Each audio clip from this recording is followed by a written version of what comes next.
Good morning, friends. I'm Michael Kovnat, and this is the Next Big Idea Daily, the little show that helps you get a little smarter. Now, most of us like to think we could spot a con artist.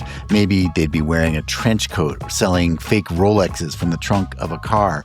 But according to Emmy-winning television producer and investigative podcaster Jonathan Walton, the truth is much scarier. Scammers don't look like strangers. They look like friends, neighbors, even soulmates.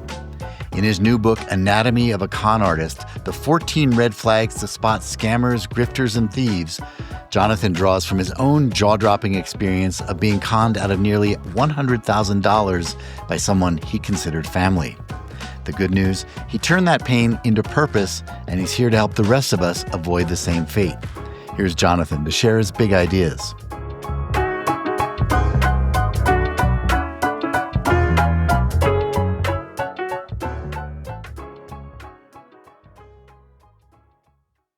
Hey there, my name is Jonathan Walton. I'm the author of the book Anatomy of a Con Artist, the 14 Red Flags to Spot Scammers, Grifters, and Thieves. And I'm going to share with you the 5 key insights from my book. Insight number 1, con artists don't outsmart you. They're not smarter than you. Con artists outfeel you. They use your emotions against you because once you're making decisions with your heart instead of your head, you are going to get scammed. So I got conned out of close to $100,000 by a woman who had masqueraded as my neighbor and best friend for 4 years. I had no idea she was a professional con artist, not only scamming me, but scamming literally everyone around me. I would go on to find 46 other victims in Florida, in California, where I'm living, in Maine, in Michigan, in Tennessee, in New York. Victims, in fact, from all over the world, from the UK, from Northern Ireland. It was insane, but she was a professional con artist. She had tricked her way into my life. She became my best friend. She became my sister, essentially. And I loved her. You know, keep in mind, I'm a happily married gay man, so there was nothing sexual involved.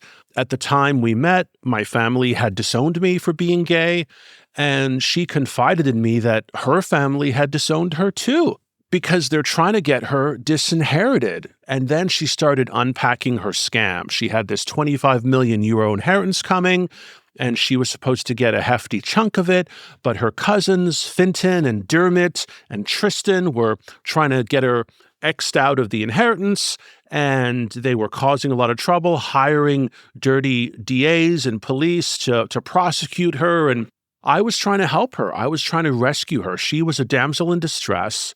I immediately bonded with her because my family disowned me, her family disowned her, so that made me really feel for her and care about her.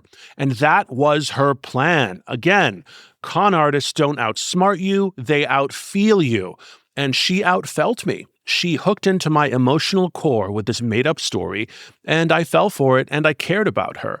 You know, I loved her as much as any gay man can love a woman, and that love blinded me, and she was able to scam me. So it's important to understand when you hear about a con story and you're seeing a victim interviewed on the news or reading about a victim in a book or in a news article, that it's easy to say, oh, how could you be so stupid? Well, they're not stupid. A professional con artist will bypass your intellect.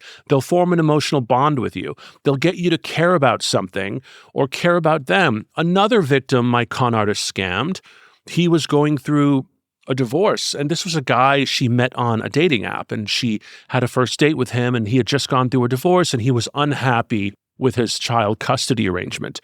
Well, my con artist immediately seized on that as a need and convinced him that as luck would have it, as fate would have it, she told him she works for the LA County court system as a child custody investigator, and she can get him a better custody arrangement with his kids. So immediately this guy, who was an engineer in Newport Beach, a really well-to-do guy, a super smart guy, but he was immediately drawn to the offer. Oh, wow, she can help me get a better custody arrangement with my kids. So that set the stage for her to con him, because at this point, she has bypassed his intellect and she's gone straight to his heart, to his kids who he cares about more than anything in the world. She was going to help him get a better custody arrangement. So that's how she got into that victim's life. Remember, again, I'll repeat it until I'm blue in the face. Con artists don't outsmart you. Con artists outfeel you. They weaponize your emotions against you. Insight number 2. Con artists are actually everywhere. There is a huge misconception in this world, especially in the United States and Canada and South America and in Europe, right? That most people think con artists, they think, oh, I'd be able to spot a con artist. They think it's the person calling you up on the phone. They think it's the person hitting you up at the gas station or the convenience store with a fabricated story of woe, and you'd be able to spot them. Well, I've got news for all of you.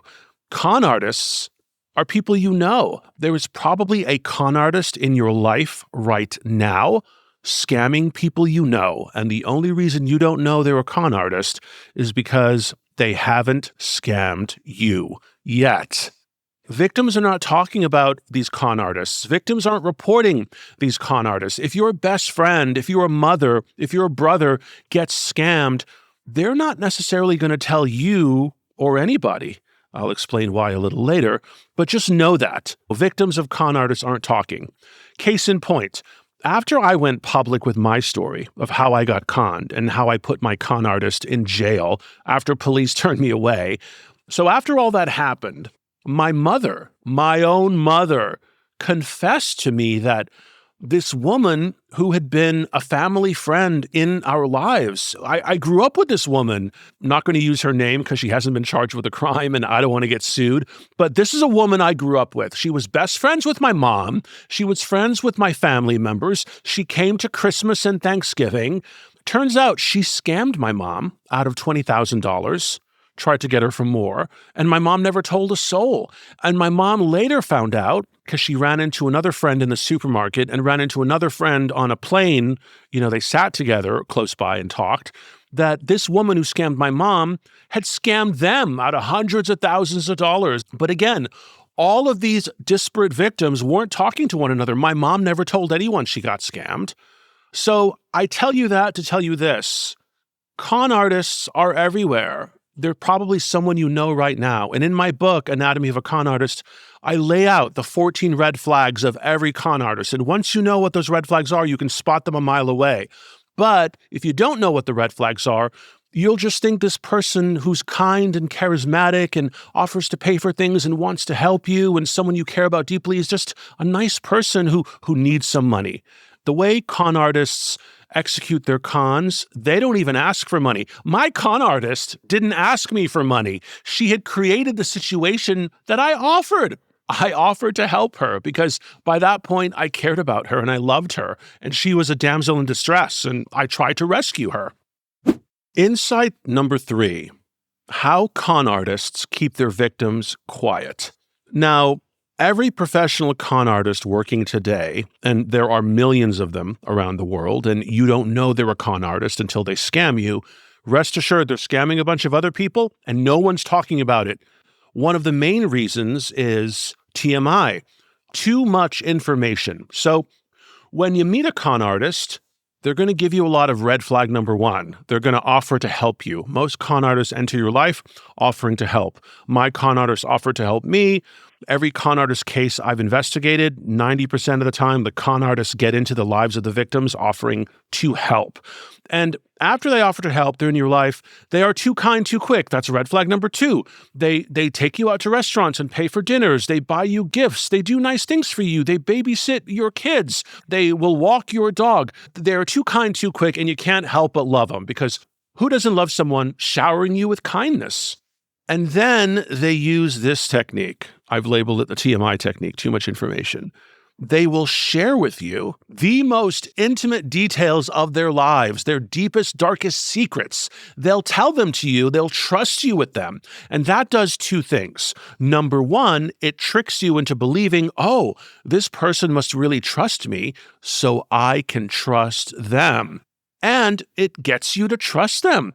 If someone reveals their deep, dark secret to you early on, you feel like you have to reveal something to them to be on equal footing. It's like when you meet someone for the first time and they extend their hand to shake your hand without even thinking you'll put your hand out to shake their hand. It's so ingrained, we as human beings will match the behavior shown to us. Someone waves hello, we're going to wave hello. Someone asks, how are you doing? You're going to say, I'm fine. How are you doing? You're going to repeat what they said to you. So professional con artists know about this social engineering, and they know that when they reveal their deep, dark secrets, they inspire you to reveal your deep, dark secrets. Only their dark secrets are fake. Yours are real.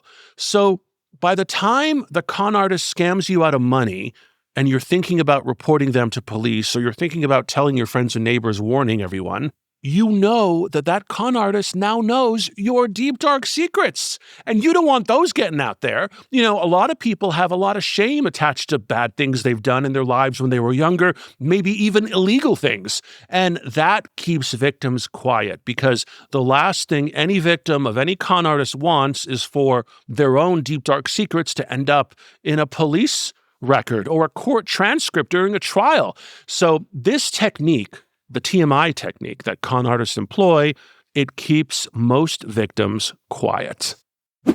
Insight number 4. Professional con artists working today will use their cell phone screen to sell you their stories. In this day and age, a con artist can create worlds that do not exist, are not real, but they're breathing life into them with digital screens, with technology. My con artist created a whole family in Ireland who were out together. I saw text messages. She'd show them to me. How many times has someone held up their phone and said, look what so-and-so just texted me? Did you ever think for a second that it wasn't who they said it was?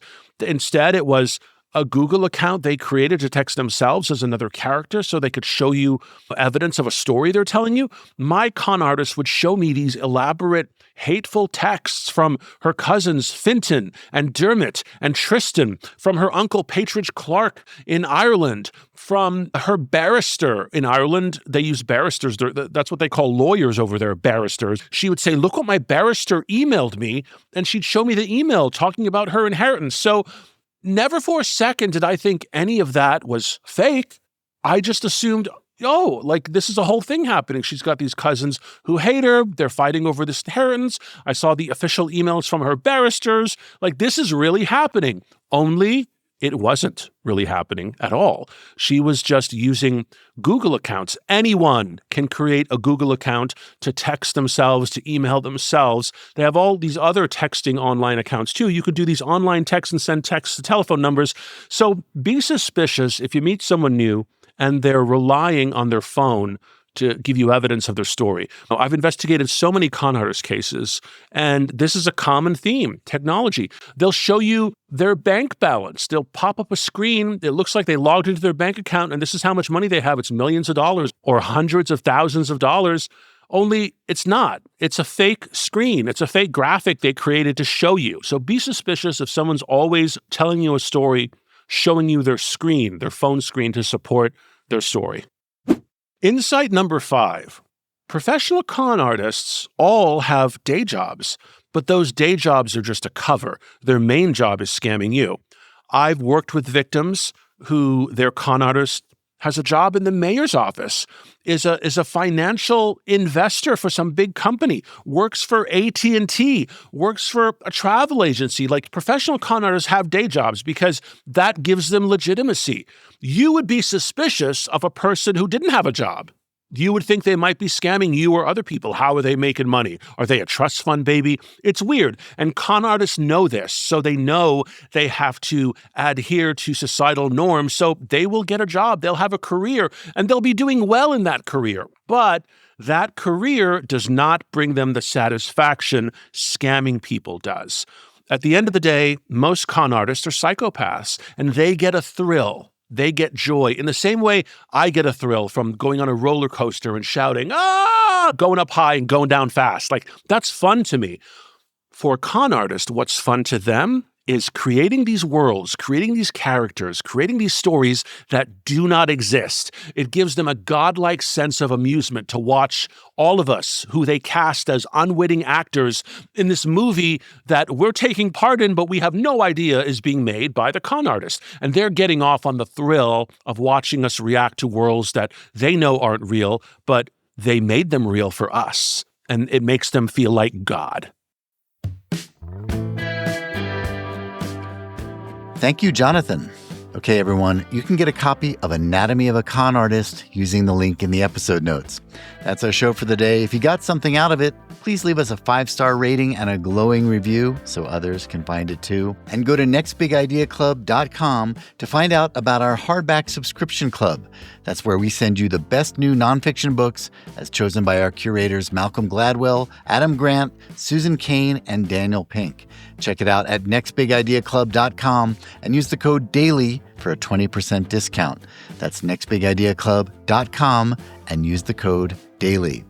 Stay tuned to the Next Big Idea Daily because this week we'll be bringing you lots of big ideas that will make your life a little brighter. I'm Michael Kovnat. See you tomorrow.